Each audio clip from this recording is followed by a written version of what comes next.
Do we need teachers? I don't know.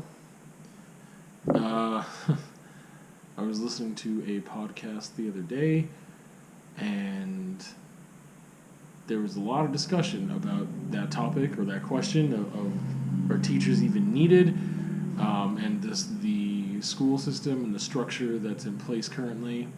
And it got me thinking about some of my experiences, and so I wanted to kind of fiddle around with the topic, and I'm not sure where it'll go, but part of their argument, the person who brought this to the table, was saying that, you know, out of all the things that you learn, the things you learn in school are so minuscule in comparison to all the things you learn that you need for your life and stuff. And that I don't disagree with that. I would say that I should also specify these people live in the U.S. and things are a little different there than they are in Canada. Although we definitely fall into the same traps as well. Just like the education system is similar enough. However, I find that with my experiences teaching staff in the States, I don't know, it's one of those chicken and the egg things, because I believe that overall their pay is a little lower at times than it can be here. But again, just culturally, things are different, and they're coming from that context. But I feel like a lot of teachers there, more than here, although it happens here plenty, a lot of teachers see it as a paycheck, and that is it. And that it's a job, and it's got good benefits, and it's a good, secure job, and that's what they see it as, which does not make you an effective or good or proper teacher, in my opinion. So yeah. Anyway, this person brought up the fact that that you learn so little there, and that he was just talking about how like even now that there's less and less reason to have teachers in a structure like that, or the way that having teachers teach in the way that they are teaching now, and like the school system being just not effective, and like how it was created and for what purposes, and why are we still doing things that way when we don't need to anymore, that it's outdated. And I agree with a lot of those things, or maybe all of those things to a degree. I believe that our school structure is incredibly limited and isn't very efficient at times, or it's a lot of going through the motions at times, and I don't believe that some of the curricular stuff is effective or contemporary. It doesn't change quick enough for the times sometimes, and that I think that the hierarchy of subjects and that whole thing, and then just teaching to tests, is something that thankfully we don't do as much of here as other places, but I'm not a fan of that either. And some of this is just to get into post-secondary institutions, right, and playing to that and what they want for admissions. And so there needs to be an overhaul of the whole education system, like top to bottom, in order to change things enough for them to be effective. I could rant and discuss that all day, just like the school system and how things are being done, and the differences, and all that stuff. But getting to the point of teaching, or teachers, and are they even needed? And this dude's argument was like, no, like not in the way that they're being used right now, at least, but for the most part, no. Like he was thinking of like one or two things he ever learned from a teacher ever in high school, and it was so minimal, and he could have been using that time to facilitate his own learning. He could have used that time to learn so many things just by like not being at school, and just by being out doing things in life and learning, just whether it be street smarts or in nature, or real world learnings and things that he could have experienced had he just not been sitting there in school learning. He kept going back to long division. He's like, long division's useless. Why did I learn that? There's no purpose or function. And that's the thing that happens, is that at some point you're too young to have any idea or any realistic idea of what you want to do maybe when you are older. So we can't have as much specialized training as we would like or as would be beneficial. Um, but then the generalized classes and curriculums and stuff, sometimes the broad stuff there just isn't needed or useful at all, and it's just busy work, and I don't like that. I don't like busy work. I think it's just, yeah, again, it's inefficient and it wastes time, and I don't like the idea of it. And then sometimes we have option classes which are much more beneficial to every student. Things like COM, Career and Life Management, and a lot of people take that course as like an easy credit course, and that's what they think it is. In Saskatchewan, would be equivalent to health. But that is one of those courses that, like, no, everyone should be taking this in high school. This is like, some of the stuff is like making a budget, you know what I mean? And like figuring out things like taxes. And that stuff is in that curriculum. There are things in there like that are things that you would all need to know if you are going to sustain yourself financially and live outside of someone's care. If you're going to be an independent adult, things that are in that course are relevant to you, but it's an option. It's not a core course. It's yeah. Whereas like math, I graduated with modified grade 11 math, and I ended up having to do math A30 and upgrade my math to get into university. And I didn't use any of that math. I can't think of like what. I don't know. I started falling behind in math in grade 8, and it was really, really hard for me and just difficult. And part of it was because it was so abstract that I was just like, I can't apply this to anything useful. What is the function of this? Well, I can't remember this stuff because I don't use it enough, and there's no critical thinking involved. We're talking about memorizing a formula. And that's one of the things that I was thinking of during listening to this conversation, this podcast, was that critical thinking is the thing that I like to aid students in learning and practicing in school.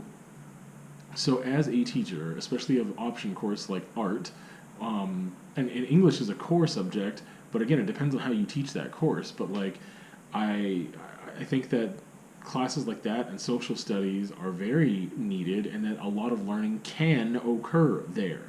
But it takes a teacher, not just someone who has a job as a teacher, who is posing as a teacher in that position and getting paid as a teacher and receiving the benefits of a teacher, but it would take a teacher to actually teach any of those courses and more, but especially I find in the humanities, to be effective and useful and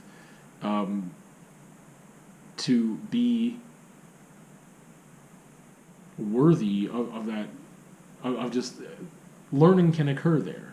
Like, learning can occur there 100%.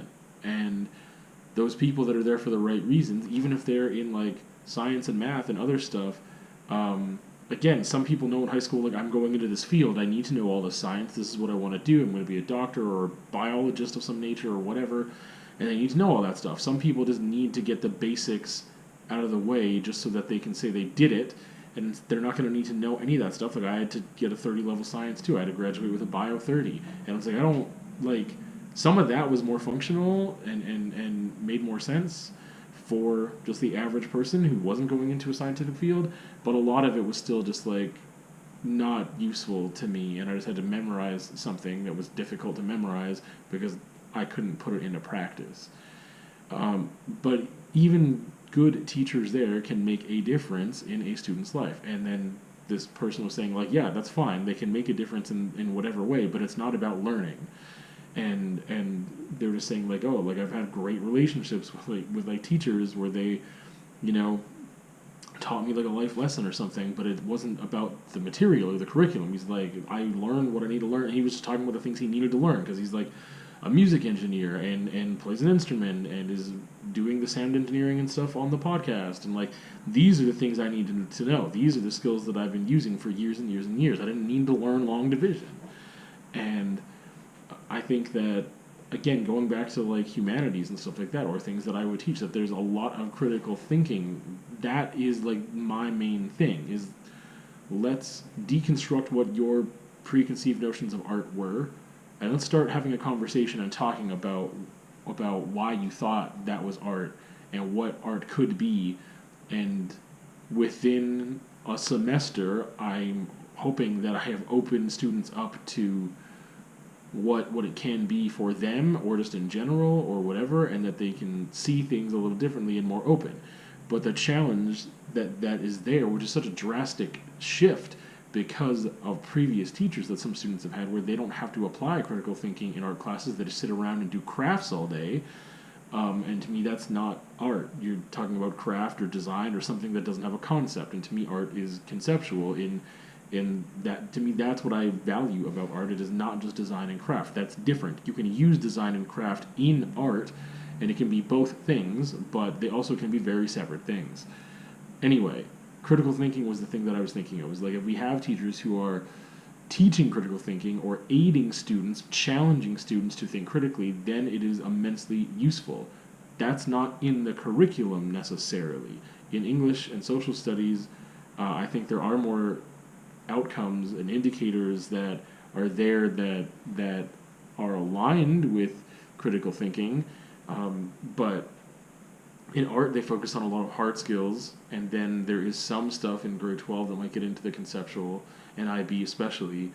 But I mean, it depends on how you teach the course, how you decide to enact the curriculum and make it work the way you want it to work. And I did that by having all my stuff, some of them were hard skills and there was just no way around that, but some of it was about, I mean, a lot of it, the majority of it, tied back to somehow creating this exercise for people to use their minds and to think about things, and it's not just a copy and paste thing or just whatever. I just need to get the answer for math, and it's just memorization, and that is not what's going to produce a human who can make proper decisions or want to be well informed or just And I find that is what I really enjoyed about teaching, was the critical thinking teaching part. So here's the other twist to this. If I think about university, and I think about my art degree very specifically, because my ed degree was packed with a lot of stuff that I think really did help me as a person to be more compassionate and just learn about humans more and learn about myself more as well, and like socially. Some of it did definitely set me up for actually teaching, but a lot of it did not. It was just more about me as a person. And those are good things too, that challenged me in that way. But I want to speak specifically about my BFA, my Bachelor of Fine Arts degree, because the art history courses, the small ones, there was more conversation happening there, and I learned a lot through conversation. And those were very casual. We did have like textbooks, we did some reading, we watched some stuff, but we had conversations. We learned about certain art movements, whatever. The very general art history class, like Intro to Art History, was not useful to me whatsoever. It's history. It's just history, but in art, and I don't need that. Again, I can't apply that to my life the way that they were presenting it. It was just slides for 3 hours and trying to memorize what happened in what order, and this came before this, and that influenced this thing, and like there just wasn't a lot. There just wasn't a lot of opportunity, again, for critical thinking skills or conversations to work things out and do this, process things, external processing, or there just wasn't information or things there that were useful to even my art practice. The best thing about getting that art degree was that you just had time and space to work, and you figured it out yourself. And that's the thing, that's what rang true to me with this guy's argument, was like, I had studio space as a senior art student, and I was working on an exhibition, and you had to create an artist statement, and you had to run that by a professor, and you kind of had to discuss things a little bit with it. What are you going to do? This is what I'm going to do. Okay, that sounds cool. Or like, what if you did this, or what if you did that? But that's conversation, right? That's having a conversation with someone who could be a mentor to you, right? It's not, like, again, the notion of teaching as you're the disperser of knowledge into empty heads is so not effective or proper or right or correct. Like, it's so useless. That's not what it is. That doesn't work that way. People are bringing their own knowledge base from their homes and their lived experiences to the classroom, and you can use those too. But anyway, I think that in some ways there would be more learning occurring and just happier students, and thus happier staff and everything, if they were set up more like that. We're giving you time and space, maybe some materials, some guidance, some facilitating with like a mentor type teacher, but like in my beginning classes, I mean, like there were assignments that we did, or like, but they were more of like exercises to try and open things up, and they weren't assignments in that same way. Those senior art classes were like, you're just working on stuff, and we're going to critique it, and we're going to talk about it, and that was useful. That happened outside of class. Sorry, the work happened outside of class time. That was your class, 3 hours a week, like 1 3 hour class a week. We just looked at everyone's pieces, commented on them, talked about them. That was incredibly useful. And you just had to do the work on your own time. For some classes, we did the work in class. If it was a figure drawing class, we just had the time to work. That was it. Like, they provided a model. They provided the space. Some of the, I wouldn't say materials, but the furniture, if you want to call it that, to work on. And then, yeah, someone was there that if you had questions, or they could like point things out, or they could just whatever, they were there for that. But it wasn't like, these are the assignments we're going to do. I need to do this, then this, then this, then this, and then I'm going to grade it, and I'm going to mark it. And like, no, it was, again, though, like you're in a more, hopefully you're there because you want to be there. And you were also hopefully doing what you want to do and learning about the things you want to learn. And that is of immense help. Two things is, one, as a student, if you are actually learning things that are useful to you, that's going to motivate you. And if you're learning things that you want to learn, sometimes those two things are different because they're not incredibly useful, the things that you want to learn. Sometimes they are, and sometimes the things that are going to be incredibly useful aren't things that you think you want at the time. Like certain like comm skills, right? That maybe you're not going to be excited and pumped about creating a budget or something, but that would be useful to you. Anyway, do we need teachers? I think we need good teachers. That's what I think. I think that we need an overhaul of the education system, but a good teacher can override that to a degree. I think that the structure doesn't work very well. I will say that just the school structure in Canada, in Alberta and Saskatchewan, didn't serve me personally very well as a student, which is one reason I wanted to be a teacher. I had some average teachers, and I had some great teachers and really crappy teachers, and just like I just had a whole experience with teachers, and the great teachers that I had were more of like just making a connection, and it wasn't about like they got me inspired to do something that I don't know.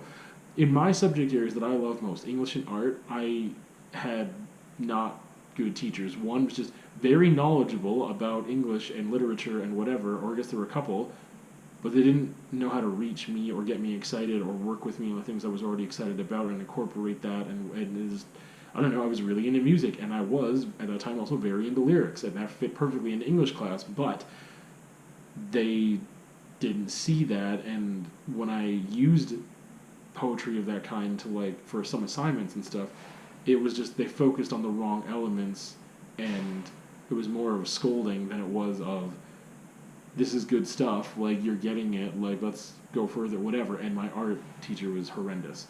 To the point where I didn't think I liked art until after high school, when I was doing graffiti on my own, or like with a mentor, or like a friend, or whatever, and learning about things that way. And that's how I figured out that I liked art, was through experience.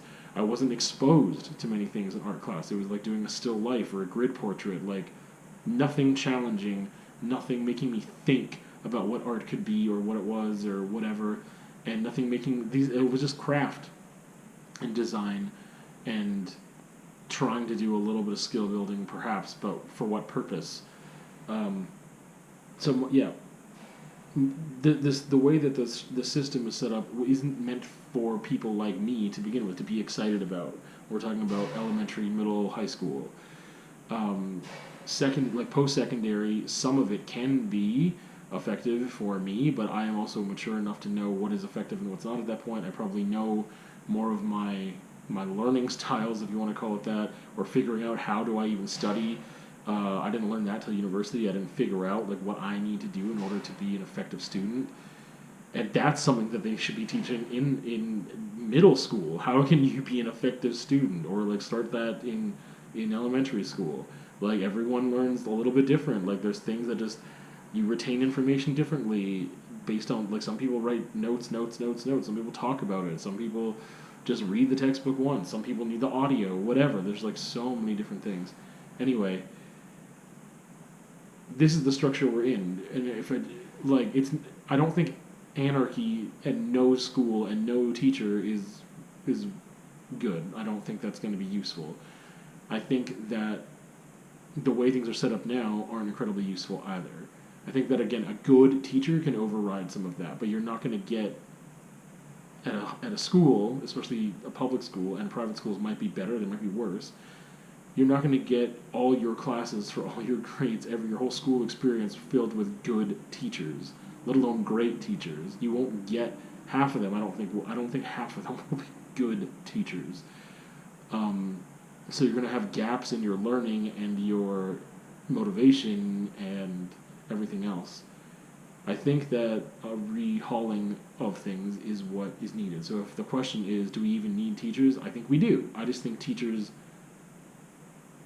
need to be different. I think that the school structure needs to be different, but I think that teachers who think that they are just there to impart knowledge onto somebody and say, I'm filling your head with these facts, that's not teaching.